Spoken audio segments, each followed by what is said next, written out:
been directly or indirectly affected by breast cancer at some point in your life thus far? Okay, so more than half of us are raising our hands. What you have to realize is that all of us are either in our late teens or early 20s, and hopefully we've only reached about a quarter of our lives so far. We still have 3/4 of our lives to live, and if half of us have already been affected, we're only going to keep feeling this impact as we grow older. I just want to talk to you about how important it is to be aware and educated about breast cancer in our world. According to the American Cancer Society, breast cancer is the most common form of cancer in the United States.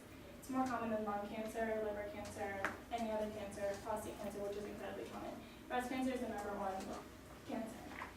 According to the American Cancer Society, in the year 2015 alone, 231,840 people, women, will be affected by breast cancer, diagnosed at some point and at some stage.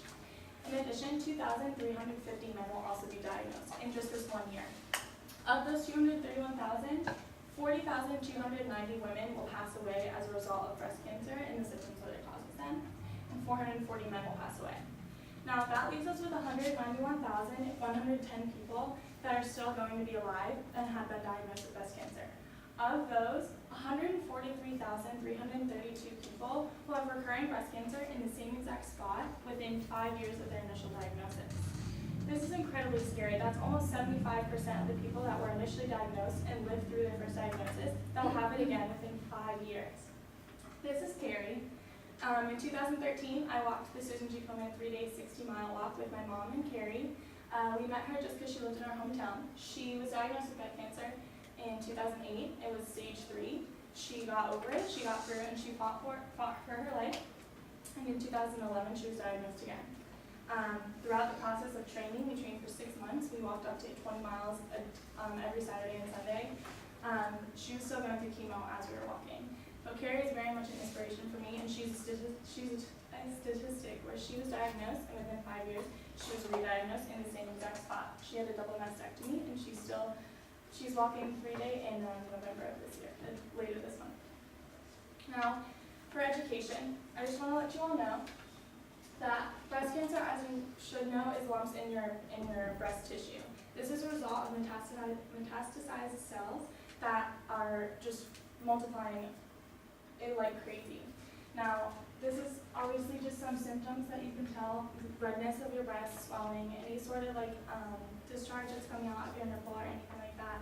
And it's incredibly important to detect it early.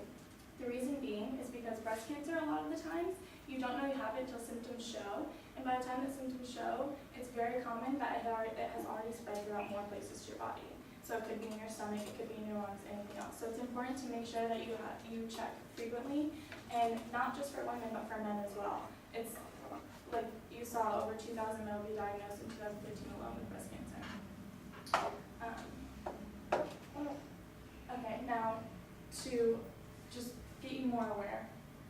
Can everybody do something for me really fast and just stand up? I'm going to count you off. If you're number 8, please sit down for me, please. Or if you're number 8, stay standing. If you're not number 8, you can sit down. 1, 2, 3, 4, 5, 6, 7, 8. Stay standing. Thank you.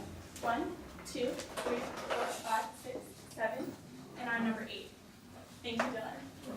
So Dylan and I are going to go ahead. You can sit down. Thank you. 1 in 8 women will be diagnosed with breast cancer in their lifetime. I use this statistic because it's 1 in 1,000 men, so it's less frequent in men.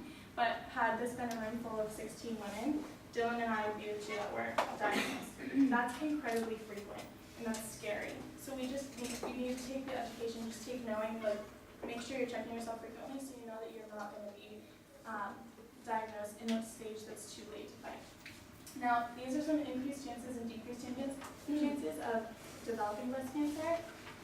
A lot of these are very common, I feel like, in our generation, today's day and age. Taking oral contraceptives, drinking alcohol, that's going to be a huge factor. Physical activity and breastfeeding actually decrease your chances of breast cancer. And the importance of mammograms is that screening can detect your breast cancer before symptoms arise, and early detection detects it in an early stage. Those are 2 incredibly important factors that you should have when you get mammograms, starting at 40 years old every year. When 50, you should start having it every 2 years. Zeta tau alpha is a sorority I'm in. Our philanthropy is breast cancer awareness and education. Now, what we do is we raise money every year for our philanthropy. This year we raised over $70,000 in October alone. That's incredible, and we only raised $56,000 last year. So we raised $14,000 more this year than last year. Susan G. Komen is who I walked for. This is my mom right here, and Carrie just crossed the finish line. This is my Aunt Jen, who we have no idea was coming, who we walked for.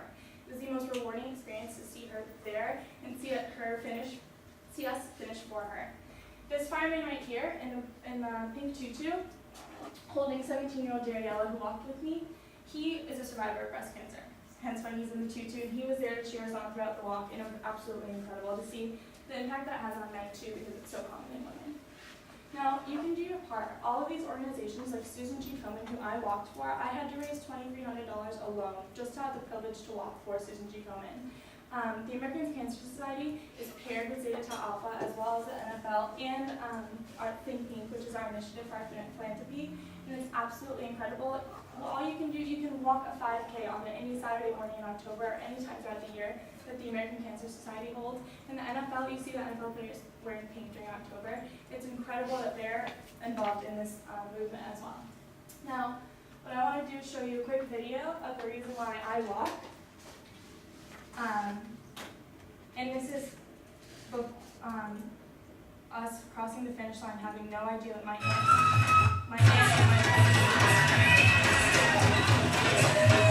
Just take a bunch, Jeff.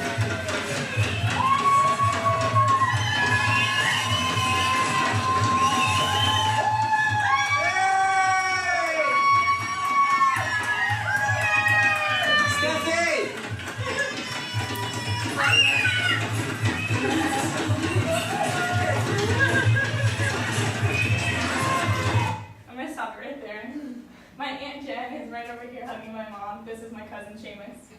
And this is the impact that we gave. It was 3 days and it was only 60 miles, but the tireless effort that we put in to see Jen come and see us was just the most rewarding thing.